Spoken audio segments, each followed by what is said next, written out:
اب یہ بات تو آپ نے سمجھ لی، معیار الوہیت کتنی چیزیں ہیں، کتنی چیزیں ہیں، کتنی چیزیں ہیں، کتنی چیزیں ہیں؟ پہلی ہے واجب الوجود ہونا، کیا ہے واجب دوسری ہے مستحق کے عبادت ہونا، دوسری کیا ہے مستحق کے؟ میرے رب کے سوا کوئی واجب الوجود نہیں، میرے رب کے سوا کوئی مستحق کے عبادت نہیں۔ جہاں تک مددگار ہونا، بیڑے پار کرنا، مشکل کشا ہونا، حاجت روا ہونا، داتا ہونا، دستگیر ہونا، غریب نواز ہونا، رب کے اذن کے بغیر کوئی پتہ بھی نہیں ہلا سکتا۔ رب چاہے تو رب کے بندے یہ سارے کام کر کے دکھاتے ہیں۔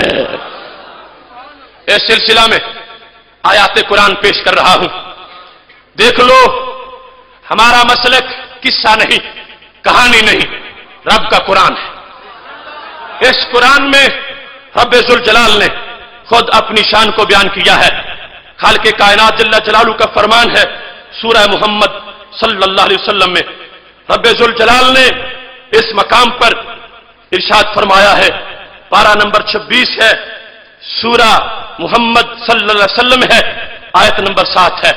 یہ میرے رب کا قرآن ہے۔ یا ایھا الذین آمنوا ان تنصروا اللہ ینصرکم وَيُثَبِّتْ أَقْدَامَكُمْ، اے ایمان والو، اگر تم اللہ کے دین کی مدد کرو گے اللہ تمہاری مدد کرے گا۔ کیسے؟ یثبت اقدامکم، رب تمہارے قدم ثابت رکھے گا۔ یہ رب کی توحید ہے۔ ثابت قدم کون رکھتا ہے؟ ثابت قدم کون رکھتا ہے؟ داتا کے دیوانوں زور سے بولو، ثابت قدم کون رکھتا ہے؟ یہ میرے رب کی توحید ہے۔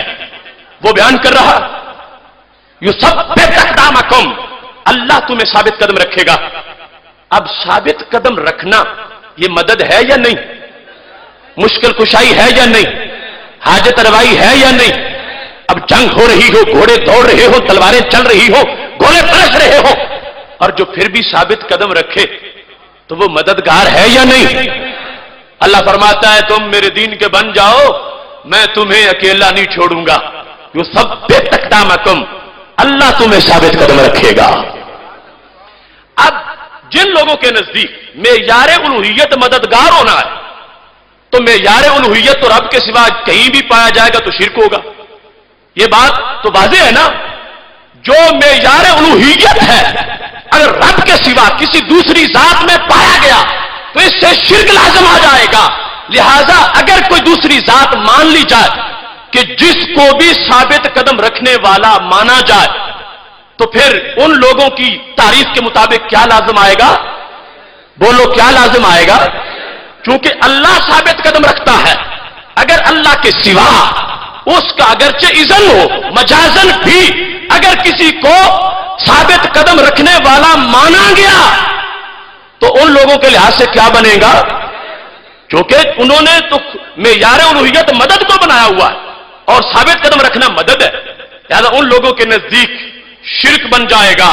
لیکن حوصلہ رکھنا، ہمارا شرک نہیں ہے، ہمارے قرآن کی بتائی ہوئی توحید ہے۔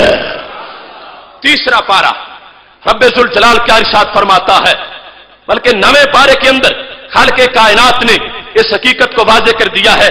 رب ذوالجلال اس بات کو بیان کر رہا ہے، سورہ انفال ہے اور آیت نمبر 12 ہے۔ رب ذوالجلال ارشاد فرماتا ہے، اذ یوحی ربک الی الملائکہ انی معکم فثبتوا الذین آمنوا، جب وحی کر رہا تھا رب تمہارا فرشتوں کو، کیا فرشتوں میں تمہارے ساتھ ہوں، تم نے کیا کرنا ہے؟ فثبتوا، ثابت قدم تم نے رکھنا ہے۔ یہ قرآن ہے، فثبتوا الذین آمنوا، فرشتوں ایمان والوں کو ثابت قدم تم نے رکھنا ہے۔ یہ کب کی بات ہے؟ یہ بدر کی بات ہے، بدر کے میدان کی بات ہے۔ رب کہتا ہے فرشتوں تم نے ثابت قدم رکھنا ہے۔ یہ قرآن ہے، جس قرآن نے کہا رب ثابت قدم رکھتا ہے، اس نے کہا رب کے فرشتے بھی ثابت قدم رکھتے ہیں۔ اب جن لوگوں نے معیار الوہیت مدد کو بنایا وہ اس کا کوئی جواب نہیں دے سکیں گے، کیونکہ فرشتوں کو رب وہی نام دے رہا ہے، تو میں بھی رکھتا ہوں، تم بھی جا کے رکھو۔ ثبتوا الذین آمنوا، فرشتوں جاؤ تم جا کے ایمان والوں کو ثابت قدم رکھو۔ اب سوچنے کی بات یہ ہے